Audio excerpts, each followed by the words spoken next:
Hi అండి.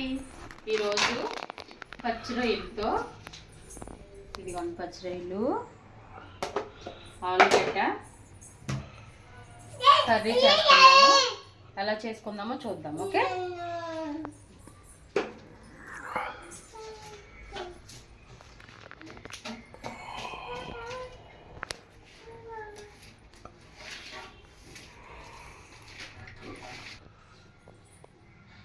పచ్చిరొయ్యలు ఆలుగడ్డకి కావాల్సిన items: 3 ఉల్లిపాయలు, 4 ఆలుగడ్డలు, కరివేపాకు, 4 పచ్చిమిరపకాయలు.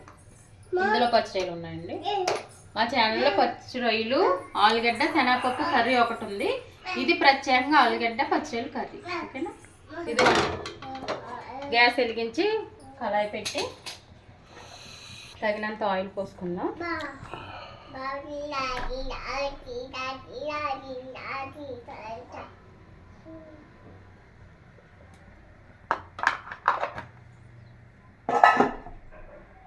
ఆయిల్ వేడెక్కింది.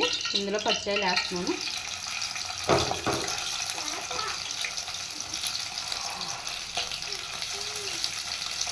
ఈ రొయ్యలు ఆల్రెడీ కొంచెం వేపి పసుపు వేసి వేపినివ్వండి. ఇది అందుకని పెద్ద వేపక్కర్లేదు.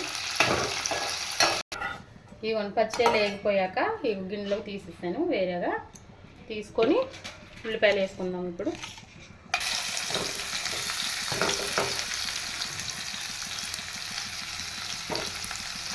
ఇందులోనే కొంచెం కరివేపాకు, ఉల్లిపాయలు వేసుకున్నాము. ఉల్లిపాయలు వేస్తున్నప్పుడు కొంచెం సాల్ట్ వేసుకున్నాము. ఉల్లిపాయలు తొందరగా మగ్గుతాయి అందుకని.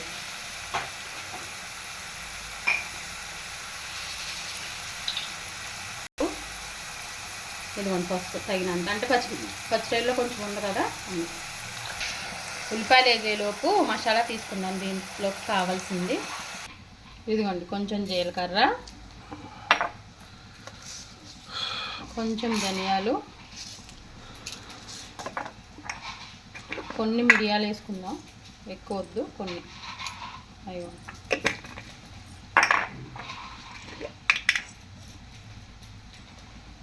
ఒక 3 మొగ్గలు, చిన్న దాల్చిన చెక్క. ఇదిగో ఈ మాత్రం సైజ్. ఇదంతా కలిపి మనం రోట్లో నూరుకుందాం.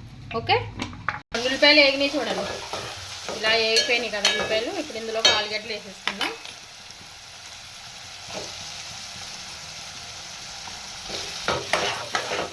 ఆలుగడ్డలు ఉల్లిపాయలు మొత్తం కలిసేటట్టు మసాలా అంతా రోట్లో దంచుకుందాము. మిక్సీ పట్టే కంటే ఇందులో దంచుకొని కర్రీస్లో వేసుకుంటే చాలా బాగుంటుంది కర్రీ.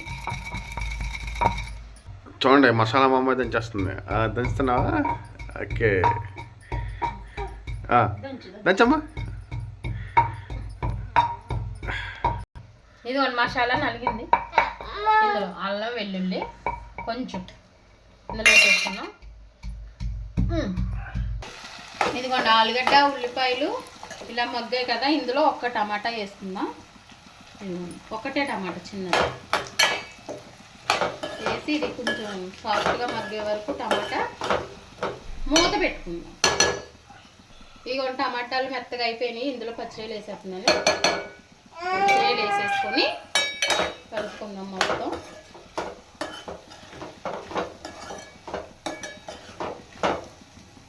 బంగాళదుంప కూడా ఉడిపోయింది మెత్తగా.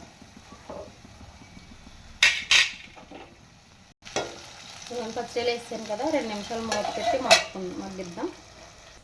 పచ్చిరొయ్యలు, ఆలుగడ్డ, టమాటా, ఉల్లిపాయలు అన్నీ మగ్గిపోయినాయి మెత్తగా. మసాలా వేసేద్దాం. ఇందాక మనం నూరుకున్న పచ్చి మసాలా. ఇది అప్పటికప్పుడు నూరుకొని వేసుకుంటే కూరలో చాలా బాగుంటుంది టేస్ట్. అల్లం వెల్లుల్లి, మన జీలకర్ర అవన్నీ తీసాను కదా మసాలా, అదంతా కలిపి పచ్చి మసాలా నూరుకున్నాను. ఇదిగోండి వేసాక ఒక 2 నిమిషాలు మళ్ళీ మూత పెట్టుకుందాం. ఇదిగోండి అది మొత్తం మగ్గిపోయింది. ఇందులోకి సరిపడా కారం వేసేసుకుందాము. 1 స్పూన్నర. ఇందులో తగినంత వాటర్ పోసుకోవాలండి.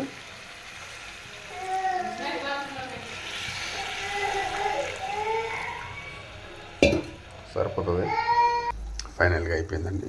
కొత్తిమీర వేసుకొని తినేసుకోవడం.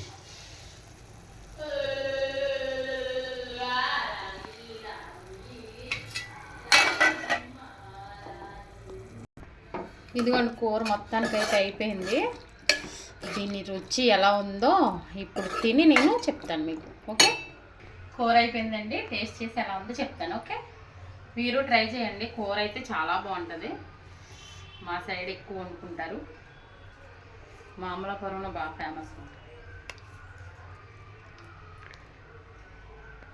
ఇలా కలుపుకొని పచ్చిరొయ్య పెట్టుకొని ఇందులో చాలా అంటే చాలా బాగుంది. అదిరిపోయింది. ఇందులో పచ్చి మసాలా వేసాం కదండి, అప్పటికప్పుడు నూరిన మసాలా. దానివల్ల ఇంకా ఎక్స్ట్రా టేస్ట్ వస్తుంది అన్నమాట. మీరు కూడా ట్రై చేయండి కర్రీ. మా వీడియోలు కనుక మీకు నచ్చితే మమ్మల్ని ఇలా సపోర్ట్ చేయండి. ఓకేనా? లైక్ చేయండి, షేర్ చేయండి, సబ్స్క్రైబ్ మాత్రం మర్చిపోకండి. బాయ్.